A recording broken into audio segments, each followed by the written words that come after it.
All right, let's dive into this incredible little book, The Sun My Heart, by the Zen master Thich Nhat Hanh. It's really a guide for navigating our, often chaotic modern lives. And not with some complicated theory, but with a wisdom that's just so simple and so accessible. So let me start with a question for you.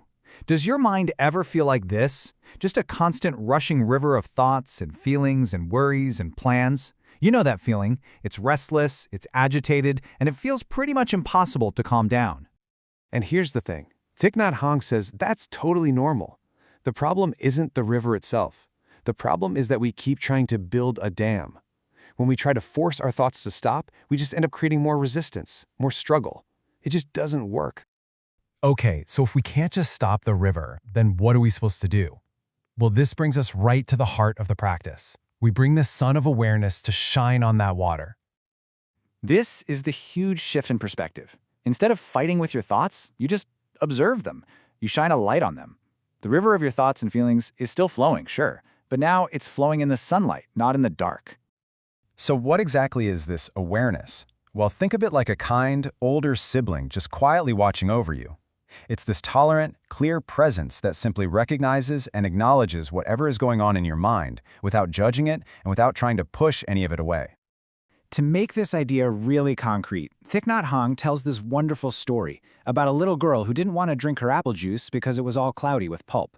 So he just left it on the table. And when she came back later, all the pulp had settled. The juice was perfectly clear.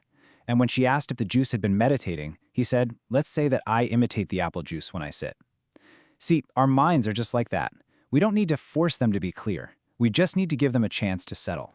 And this whole practice of letting things settle, it isn't just for when you're sitting on a meditation cushion. You can find this exact same peace in the most ordinary parts of your day.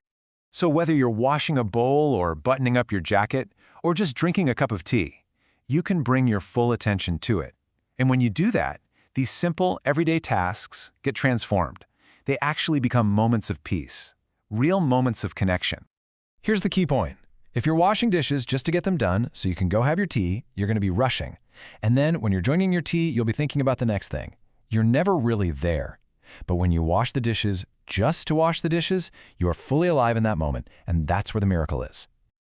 Now, practicing this kind of awareness, it does more than just calm us down. It actually leads to this incredibly profound insight about the true nature of reality itself. This is such a brilliant way to explain the concept of interbeing.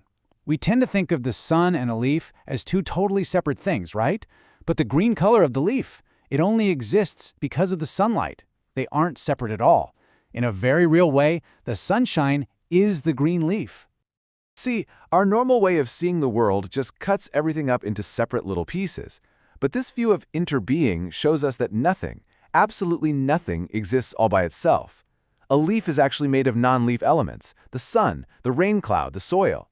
You take any of those away and poof, the leaf just can't exist. And this applies to us too. I mean, the sun isn't just out there. It's basically our second heart. Without it, we wouldn't be alive.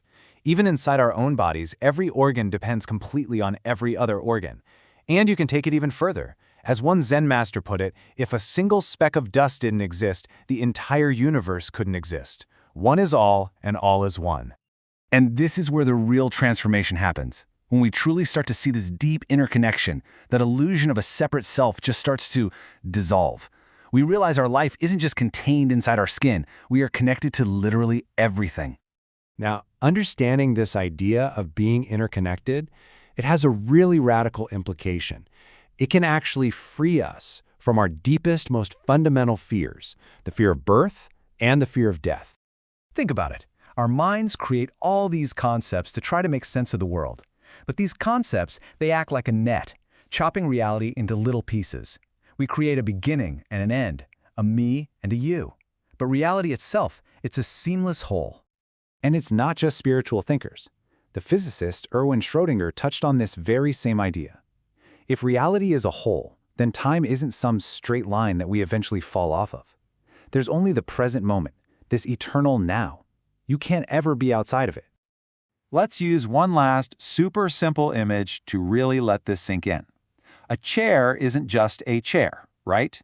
It's the forest it came from. It's the rain that nourished the tree. It's the carpenter who shaped it. It's made entirely of non-chair things. And it's the exact same for a wave. A wave can't be separated from the ocean. It's just the ocean taking the form of a wave for a little while.